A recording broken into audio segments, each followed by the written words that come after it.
তৃণমূলের কাউন্সিলর, তৃণমূলের পৌরসভা, অথচ বৈদ্যবাটি পৌরসভার 20 নম্বর ওয়ার্ডে একটি অ্যাম্বুলেন্সের পর্যন্ত ব্যবস্থা ছিল না এতদিন। সেই অ্যাম্বুলেন্সই উদ্বোধন করে দেখালো স্থানীয় যুবকরা। ভাড় বিক্রি করা কাউন্সিলর সবকিছু পেয়েছে, শুধু 20 নম্বর ওয়ার্ড পায়নি একটা অ্যাম্বুলেন্স। সেই অ্যাম্বুলেন্সই আজ উদ্বোধন করে দেখালো স্থানীয় যুবকরা।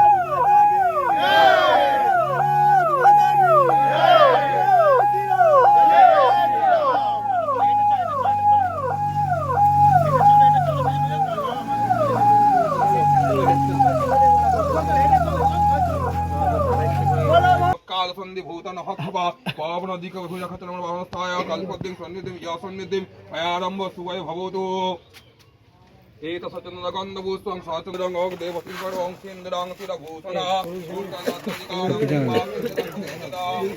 मङ्गलं भगवान् मङ्गलाय च तनोहरि रामचन्द्राय वेदवे रामभद्राय वेदवे रघुनाथाय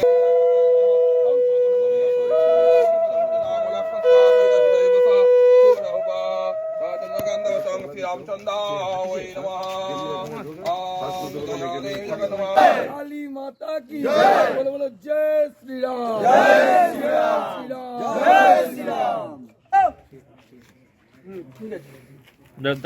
আমরা যারা রাষ্ট্রবাদী সংগঠনের সাথে যুক্ত তারা বাংলাতে প্রতি মুহূর্তেই প্রতিকূলতার মধ্য দিয়েই কাজ করি। এখানে ভারত মাতা পুজো করতে গেলে বাধা দেওয়া হয়, এখানে অ্যাম্বুলেন্স করতে গেলে আমাদের কার্যকর্তাকে মেরে রক্তাক্ত করে হসপিটালাইজ করা হয়।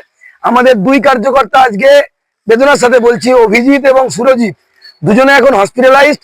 ওদের ছাড়াই মানুষের কথা চিন্তা করে আজকে আমাদের এই ছাওড়াফুলি 20 নম্বর ওয়ার্ডে গরিব মানুষদের জন্য নিঃশুল্ক বিনা পয়সায় এই অ্যাম্বুলেন্স পরিষেবা আমরা চালু করলাম মানুষের আশীর্বাদ নিয়ে। প্রতি মুহূর্তে নানাবিধ সেবা কাজ চলে। শুধু ছোট একটি উদাহরণ দিই, করোনার সময় থেকে আজ পর্যন্ত আমরা প্রায় 500-এর অধিক পেশেন্টকে বিনা পয়সায় অক্সিজেন দিয়েছি। আপনারা যদি আমাদের কাজকর্ম খেয়াল রাখেন দেখবেন তার মধ্যে প্রায় 498 জনের জীবন আমরা বাঁচাতে পেরেছি।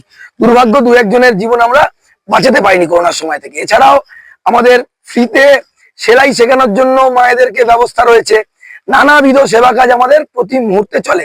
দিব্যাঙ্গ যারা রয়েছেন, অর্থাৎ যারা কোনো না কোনোভাবে বিশেষভাবে অক্ষম, সেই সমস্ত মানুষদেরকে আমরা হুইল চেয়ার, ট্রাইসাইকেল ইত্যাদিও দিয়ে থাকি, হিয়ারিং এর। এগুলো আমাদের বছর জুড়ে এই কাজ চলে।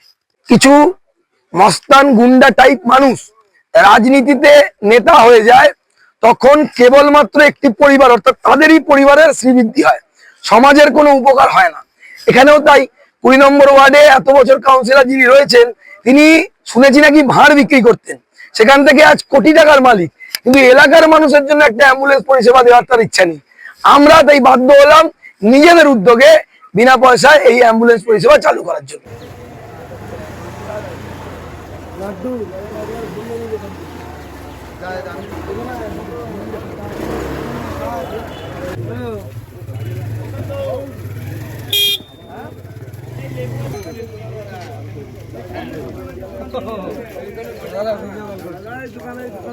হবে না।